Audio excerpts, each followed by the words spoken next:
Good afternoon. Since I have written some notes, so I thought it will be better to speak from here. See, the topic is sustainable financing. So, in my view, any sector, any project, the financing has to be sustainable, which means the project will sustain the obligation to repay the loans. So, but if we see that does renewable power project deserve an extra element of sustainability? The answer is yes. It was a big yes till about a few years back, but I think still it is a yes. Reason being that the renewable power, because it's not dispatchable or it is intermittent, there is need to be making it hybrid along with storage. So the new elements of cost are getting added. And even today, if you look at the entire package of renewable power projects, which can match with the certainty of power ability from a thermal coal power plant, the cost is slightly higher. So it has not reached, on a very wholesome way, a grid parity in the cost of buying renewable power. There are also risk of technology obsolescence or disruptions, and apart from affordability.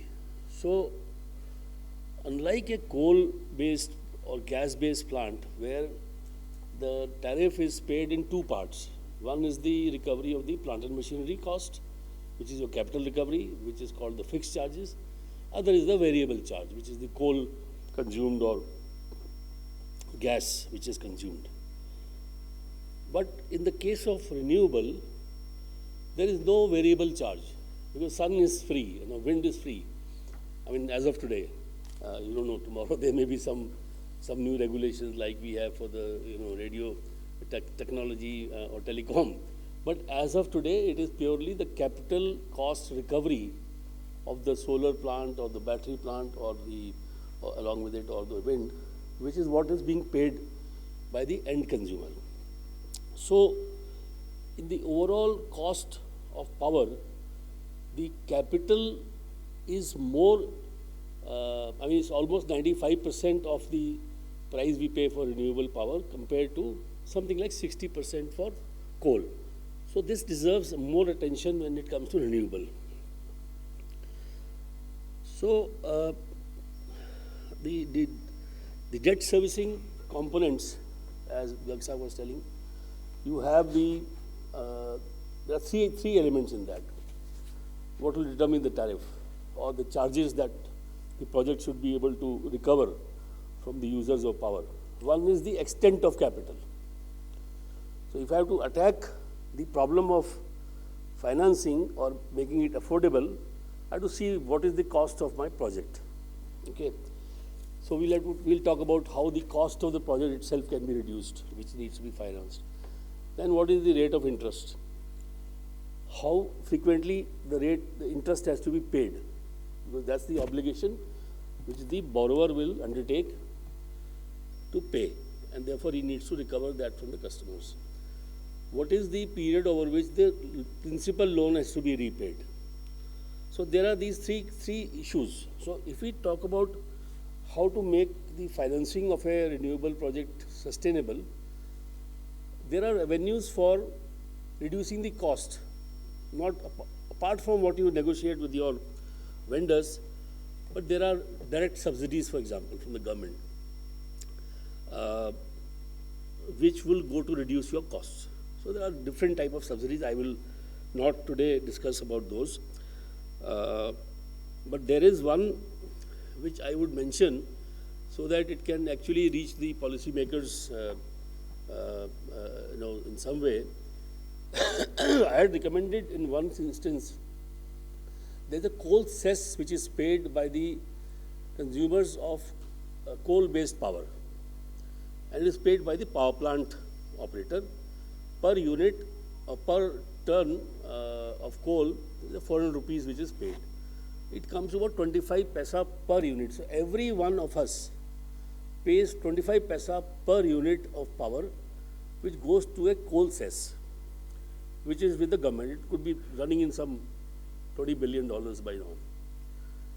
Now, it is paid as a coal tax because you are using dirty coal, so there should be a disincentive. But I don't think it's getting disincentive because hardly anybody knows that you are paying 25 paisa per unit. So I had made a recommendation which was followed by the MOP, Ministry of Power, that those companies which would install an FGD, FGD is a device for controlling the sulfur content. For those power plants which make their generation less dirty, I won't say green, they should be exempt from paying this 400 rupees. Because you can't be first paying for the dirty coal and then paying for the FGD which cleans it also. You can't be putting a double whammy. Now, of course, the FGD is now no longer mandatory. I come to one solution which will not reduce the cost of the power plant renewable, but will make it more affordable to the buyer. We have a concept of RPO. I don't know whether people know about renewable power obligation. Renewable purchase obligation. Now, in my view, it should be actually renamed as renewable purchase opportunity. Because the distribution companies, if they were to go without this RPO obligation to the regulator, they will not get approval for solar power. Kyun kharidna hai? It is not certain when you will get that power or not. So if they start treating it as a renewable power purchase opportunity, that will change the mindset of the investors also. It's not an obligation, it's not a forcible, nobody is being forced to buy solar power. Secondly, for example, if you say that those distribution companies, you should know that the companies which do not fulfill this obligation have to pay a penalty. And the penalty is not a cost to the consumer. It is a cost only to the owner of the distribution company, which in most cases is government, but private sector companies also. Suppose we say if distribution companies who have met their RPO obligations will not be required to pay this coal cess for the power they are consuming from coal, it could make a big difference in the ultimate cost of renewable power to the buyers, which is in a way, a roundabout way of financing. So that's just one thought which came to me. Then you have, the whole concept of one lender, one borrower. The moment you borrow from, let's say, even PFC, REC or banks, your repayment schedule is fixed. As Mr. Rajdama was saying today in the morning, that, solutions are all there. Only thing is we have not even searched where they are. So there are two ideas that I have thought of which have gained some traction. These are not ideas. I read about these instruments which are applicable, available in India. One is a tax-free bond. Now, a tax-free bond under the Income Tax Act, Section 1015, you can search that, is an instrument where the borrower, when he issues those bonds, the lenders are not any institutions. It can be you, me, and anybody. I can buy a bond, maybe one bond of 1,000 rupees, and I will get interest lower than normal interest, but they'll be tax-free. Suppose it is 6%. It will be hot cake. Everybody will jump at it. It will be oversubscribed if you get a 6% tax-free bond. Now that's, of course, the cost of interest. Okay? But the beauty is that the borrower can choose when he will repay this bond.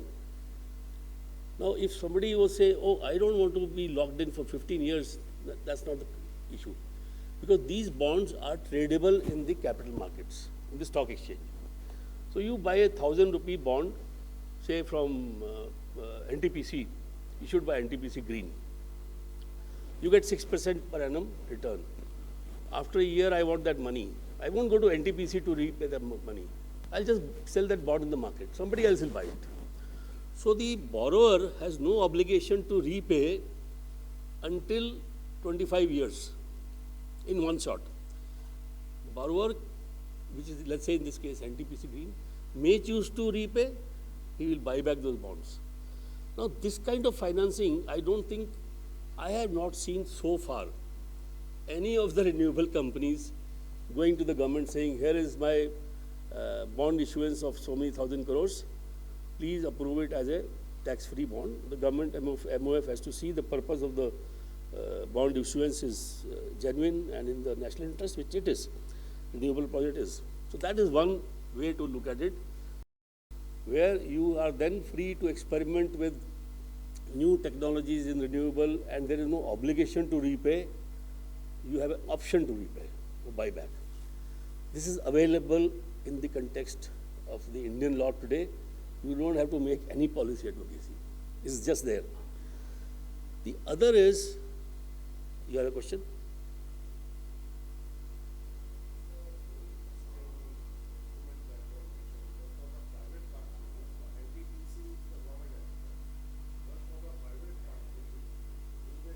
No, I forgot to say that because I was not seeing my notes properly. So the question was in my mind that these are only, I mean, as of now, let's say the tax-free bonds are issued by NHAI, HDFC, Railways, REC, and a few other government organizations or PSUs.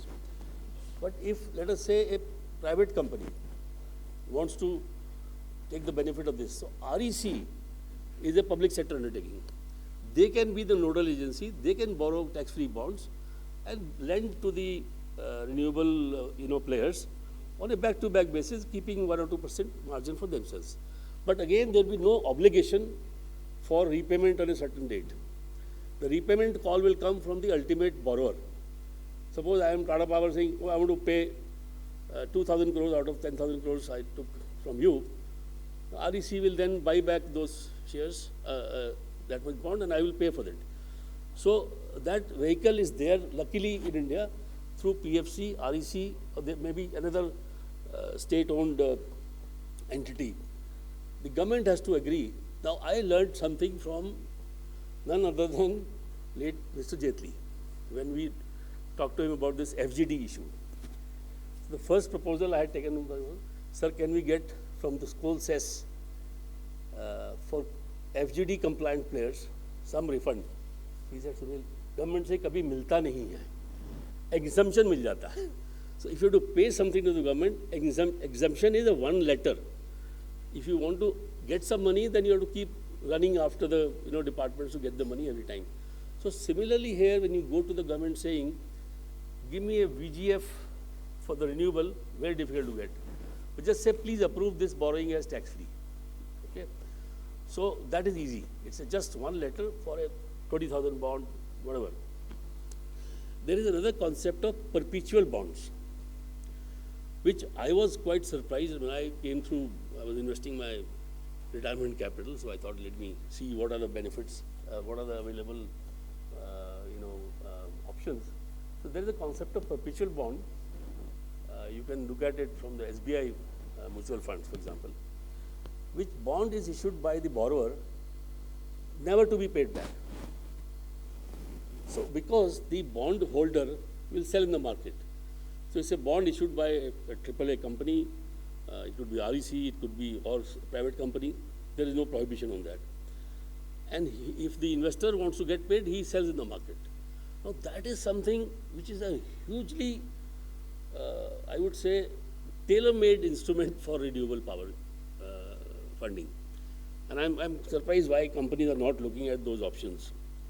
We are looking at pension funds which are called patient capital, but they also want, besides interest, some of the repayment of the loan because they have to service their pension obligations to the whichever country they come from. Then of course there are, so anything where the money comes from the public, not the IPOs, but money comes from the public in the form of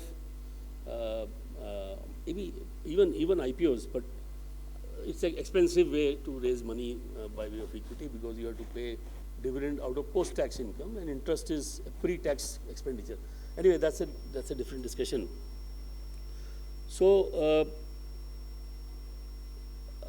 besides this, I had one or two points which basically talk about only